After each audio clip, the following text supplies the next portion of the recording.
હા, હમણાં એક જણો કન્યા જોવા ગયો હતો ને, તો હવે અત્યારે તો જોવા જાય તો મેં કીધું ને અંદર જઈને બેહે. હા, કન્યા ચા લઈને આવીને તો બેઠો બેઠો કે કેટલું પાણી, મારી બા ને પૂછો કે તારી ઉંમર કેટલી થઈ, મારી બા ને પૂછો. હા, રસોઈ આવડે છે, મારી બા ને પૂછો. ઉભો થઈને હાલતો થયો ઓલો. તો ઓલી છોકરી કે તમારો શું વિચાર છે? એ કે તારી બા ને કેતો જાઉં. દૂધની ડેરીએ બોર્ડ માર્યું હતું, ચોખ્ખી ભેંસનું દૂધ મળશે.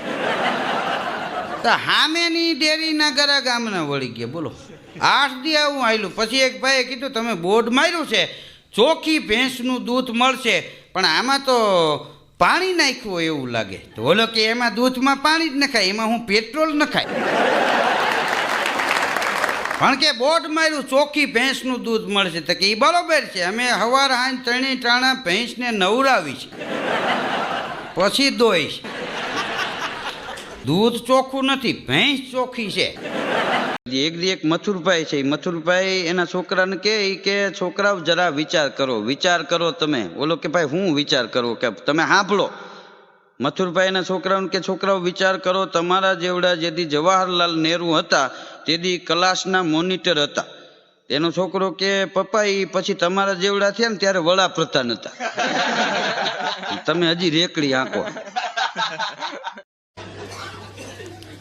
એક ભાઈ ને 20 મહેમાન આવ્યા હતા, ચોખા કેનો શીરો કર્યો, ઘરજણીને પીરવવા નીકળો. તે પેલો બેઠો તો એની થાળી 5 વાંકા વળીને પીરવવા ગયો, લહળીને બધો પડી ગયો. તો ઓલો કે બસ હવે વધારે નહીં હાલે.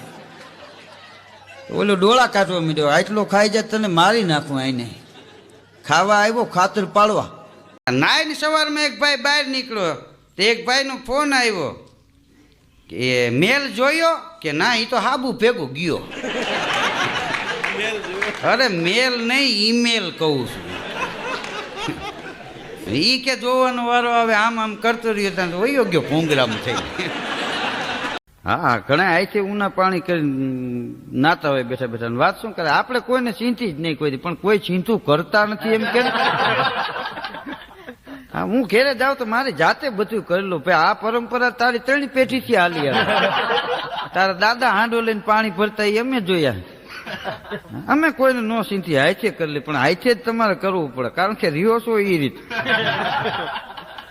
હા, લેવા દેવા વિના ગમે ત્યાં ભોંસકરીને જેમ ઘૂમરા મારતા હોય. હા, કારણ વિનાના કોક આરે માથાકૂટ કરીને બેઠા હોય. રાજકોટમાં ખરા બપોરે દિવસના 1 વાગે એક બેન ભિખારી આરે બાંધતા હતા. એક ભાઈ ગાડી લઈને ત્યાંથી નીકળ્યા, ગાડી ઊભી રાખી. કે બેન આવા નાના માણસો આરે બધા બાતી નહીં કે શું કરવું આને મારે? પણ કે છે હું આવા નાના માણસ આરે મગજમારી કરો. એ કે 8 દિવસથી હું દરરોજ આને જમવાનું આપું છું, તો આજ ઈ કે મને ચોપડી આપે છે રસોઈ કેમ બનાવવી. એક ભાઈનો દીકરો વિદેશમાં હતો ને, આવીને એની બાને પગે લાગ્યો ને કે કેમ છો મધર? ત્યાં ડોહી રોવા માંડ્યા. કે મારા દીકરાએ મને મગર કીધી. મેં કીધું આને માં કે હોથરી વળે આને. હા, નહીતર આને ટાઢીક નહીં વળે.